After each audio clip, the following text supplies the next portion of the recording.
Hi Year One, it's me and Spog back again today, and we're here to talk to you about time words and how we can use them to write clear instructions. Yesterday, we gave you a challenge to write what your toys were doing and using time words to describe when that was happening. And we had some fantastic work in yesterday to do with time words, so well done.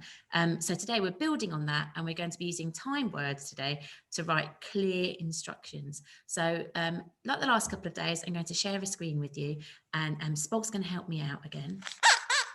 Oh, he said he's going to be really helpful today because he loves instructions and he's going to be learning something new today. So let's find out what we're all going to be learning today. Okay. So just sharing the screen now. Okay. And here we go. Right, so just like the last 2 days, we're going to start our session with the words of the week. And so they're just going to pop up for you. I wonder if you can remember now what words under which stars. So let's have a go with this one. What is it? I. Okay, and let's go to this bigger star over here. We. And I wonder if you can remember what this under this giant star. Where? Okay, so again, words of the week. If you wanted to do any handwriting practice or writing sentences, maybe when you're writing letters to people, you can have a go at trying to use the words of the week. That'd be fantastic. Okay, so let's move on then. Today, we are thinking about instructions. And what are instructions? Well, instructions tell us what to do and when, and they are written in a certain order. Oh, Spog just said, well, why are they written in a certain order? Well, there's a big reason for that, a really good reason. And that is because if we have instructions that are not written in the right order, things can go really wrong. And there's going to be a video for you to watch in a minute where that happens. Okay, so it's really, really important that instructions are in a certain order and that you listen and you give clear instructions, because also if you give instructions that aren't very clear or that are muddled, things can go really, really wrong. And actually, there's a video that I'd like you to watch that will be on the link in your class dojo. And this is why you should listen to instructions. And it's quite a good video. Or Spog says, should we go and watch it? So me and Spog are going to go and watch that. And you can pause us and go and watch that at home. And then we'll come back to you in a moment and find out what happened when why you should listen to instructions. So if you want to watch that video clip now and come back to us in a moment. Okay, oh dear, that went really wrong, didn't it?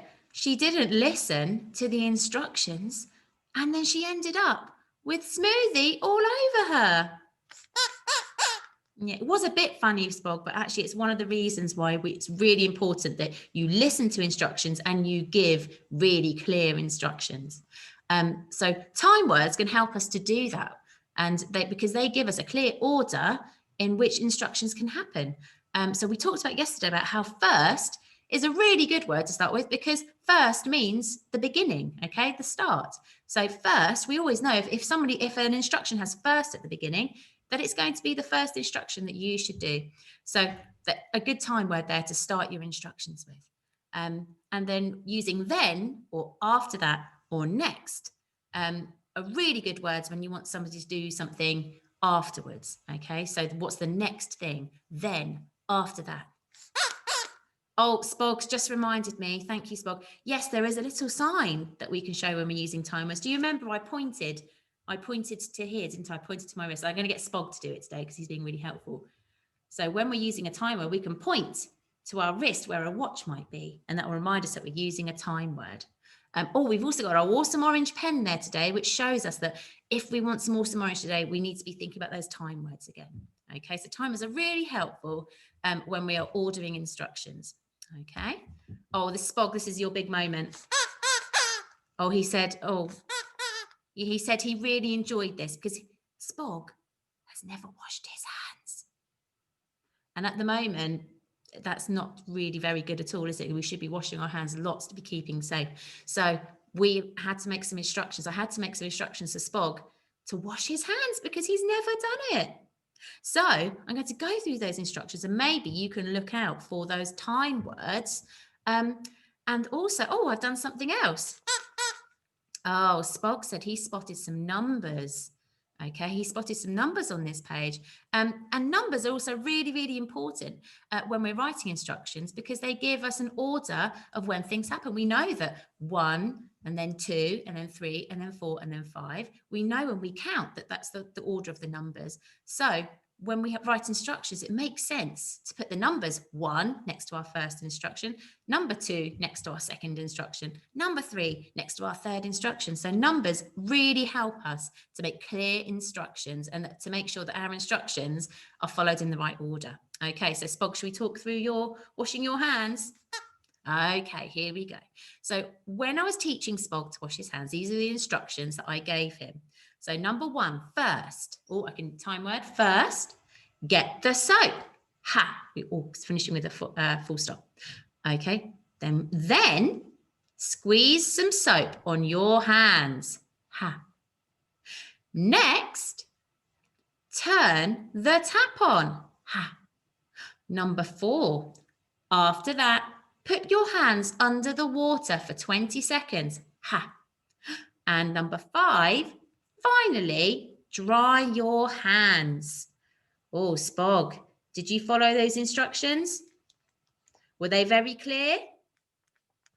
Did they have numbers?